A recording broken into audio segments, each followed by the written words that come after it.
بسم اللہ الرحمن الرحیم۔ عزیز ساتھیوں، امید ہے آپ خیریت سے ہوں گے۔ پچھلے دنوں ایک اسٹوڈنٹ میرے پاس آئے اور مجھ سے کہنے لگے کہ شاہ صاحب ہمیں پڑھائی کرنے میں بڑا مسئلہ ہوتا ہے، یعنی سبق کو سمجھنا، پھر اس کو یاد کرنا، پھر اس کے بعد اس کو جا کے پریزنٹ کرنا، پیپر دینا، یا اور امتحانات میں ہمیں مسئلہ ہوتا ہے کہ ہم سبق یاد نہیں کر پاتے، سمجھ نہیں پاتے۔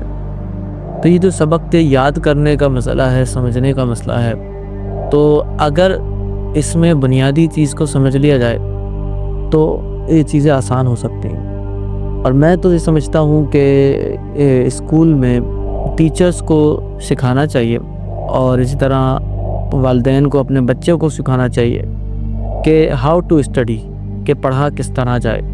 آج کے اس ٹیکنالوجی کے دور میں یہ سیکھنا مشکل کام نہیں ہے کہ کیسے سیکھا جائے، کیونکہ ہمارے پاس چیٹ جی پی ٹی موجود ہے اور اے آئی ٹولز موجود ہیں۔ یوٹیوب، جسے ہم یونیورسٹی آف یوٹیوب بھی کہتے ہیں، وہ بھی ہمارے پاس موجود ہے۔ جو سرچ کریں گے آپ کے پاس آ جائے گا، جو سیکھنا چاہیں گے سیکھ جائیں گے۔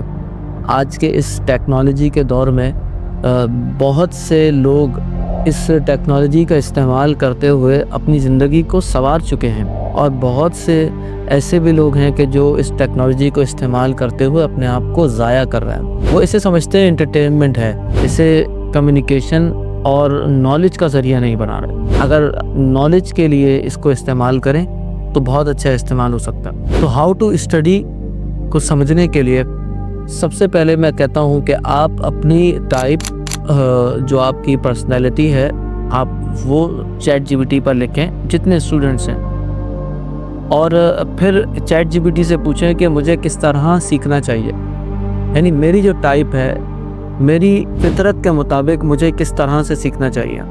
ہو سکتا ہے کہ وہ آپ کو یہ کہے کہ آپ سن کر سیکھیں، یعنی جو بھی آپ کو سیکھنا ہے آپ اس کا لیکچر نکال لیں اور اس کو مستقل سنتے جائیں، آپ سیکھ جائیں گے۔ ہو سکتا ہے کہ اگر آپ انٹروورٹ ہیں تو وہ آپ کو کہے کہ آپ یہ کتابیں اس ٹاپک سے ریلیٹڈ آپ پڑھ لیں گے تو آپ سیکھ لیں گے۔ تو اس طرح یہ ہاؤ ٹو اسٹڈی ایک بہت بڑا مسئلہ ہے پاکستان میں، ہمارے بچوں کے لیے، ہمارے نوجوانوں کے لیے، کہ ہم نے سیکھنا کس طرح ہے۔ اگر یہ سمجھ آ جائے نا کہ سیکھنا کس طرح ہے، تو آپ زندگی کے کسی بھی مرحلے میں ہو، کسی بھی اسٹیج پر ہو، کسی بھی ایج سے تعلق رکھتے ہوں، آپ بآسانی سیکھ لیتے ہیں۔ تو آپ نے، جتنے بھی میرے ویورز ہیں، انہوں نے یہ سرچ کرنا ہے کہ ان کی پرسنالٹی کیا ہے، اور اگر ان کو یہ پرابلم ہوتی ہے اس میں، تو Noreen educational institute problem solving program آپ لوگ آفر کرتا ہے۔ سو آپ اس میں بھی انرول ہو سکتے ہیں اور سیکھ سکتے ہیں کہ ہمیں کس طرح سیکھنا چاہیے۔ اگر آپ کو بزنس سیکھنا ہے، آپ کو اور معاملات سیکھنے ہیں، ایون یہ کہ اگر آپ روحانی طور پر ترقی کرنا چاہتے ہیں، تو بھی آپ کے لیے بہت ضروری ہے کہ آپ کسی مرشد کو ڈھونڈیں۔ وہ مرشد آپ کو پہنچائے گا، اور آپ زندگی کے بہت سارے معاملات خود سے حل کر لیں گے۔ جب انسان کا باطن اچھا ہوتا ہے، ظاہر خود بخود بہترین ہو جاتا ہے۔ اللہ تعالیٰ مجھے، آپ کو، ہم سب کو عمل کی توفیق عطا فرمائے۔